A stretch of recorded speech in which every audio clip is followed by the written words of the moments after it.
Hello, we're Team TCH, and we'd like to present our work with Texas Children's Hospital on clinical notes field extraction and modeling. Say you're a nurse working in the hospital and you're given this clinical note, and you're tasked with extracting the following fields from this note. How long do you think it'll take you? Say it takes you at least 10 minutes. Now say you have more than 6,000 of these notes every single year. That'll take you more than 1,000 hours every single year. And that's a problem that not only TCH has, but probably a lot of other hospitals do.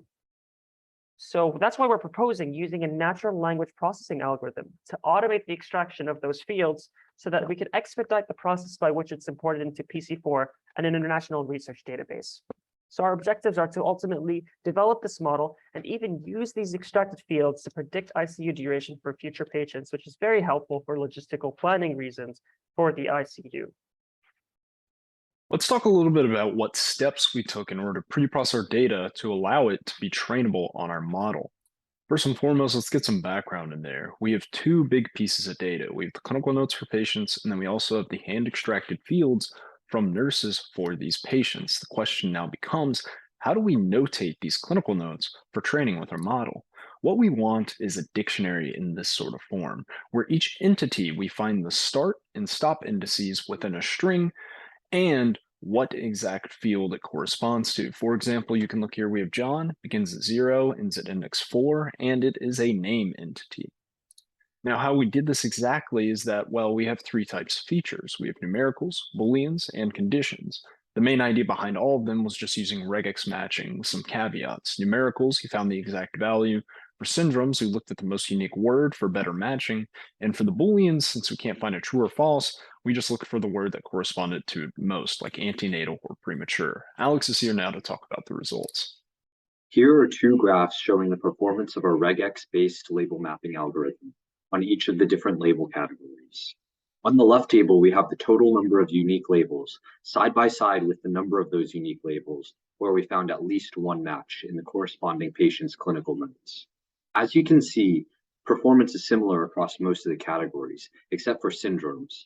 This is most likely because syndromes are commonly written in abbreviated or shorthand form within clinical notes, and will therefore require additional measures beyond our initial approach.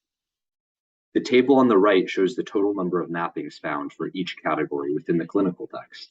This gives us an idea about the distribution of labels within our training data by showing which categories are likely to appear more often than others within clinical text.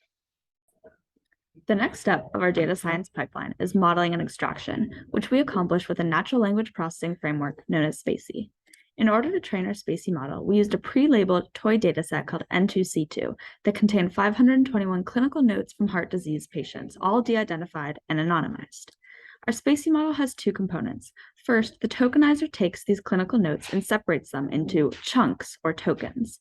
Second is the SPACY NER model, which is an LSTM neural network, meaning that it preserves memory between layers in order to learn sentence structure. And the NER model is able to recognize the named entities such as date, age, and phone, and identify where they are in the note. The next step was to evaluate model performance. The metrics we used are precision, recall, and F1. The equations for these are displayed, but as an overview, precision emphasizes accuracy relative to the number of false positives, recall relative to false negatives, and F1 balances the two. For our task, false positives mean irrelevant info is put into PC4, and false negatives mean the extracted PC4 entry is incomplete, so both are undesirable. The preliminary results are here. Overall, the model does much better with precision over recall, but the initial results are fairly mediocre. Note that most entities are omitted in this table because the model never tags them on any test data. This is likely an issue with the training data entity distribution that we are investigating. The next steps are to tune the model tokenizer parameters and increase the quantity of training data. Is to train SPACY model on real preprocessed data instead of using publicly available dataset. Based on the results, we'll tune the model hyperparameters and increase its accuracy. For data labeling, there is still plenty of room for improvements. In particular, we want to make the code more modular and increase its accuracy by using better regex algorithms. With our NLP solutions, we'll organize electronic health records and simplify entry to the database. It will save precious time for doctors and nurses. With this time dedicated to the patients, their well-being will improve. With our solution, we hope to contribute to both healthcare and scientific communities. Thank you for their attention.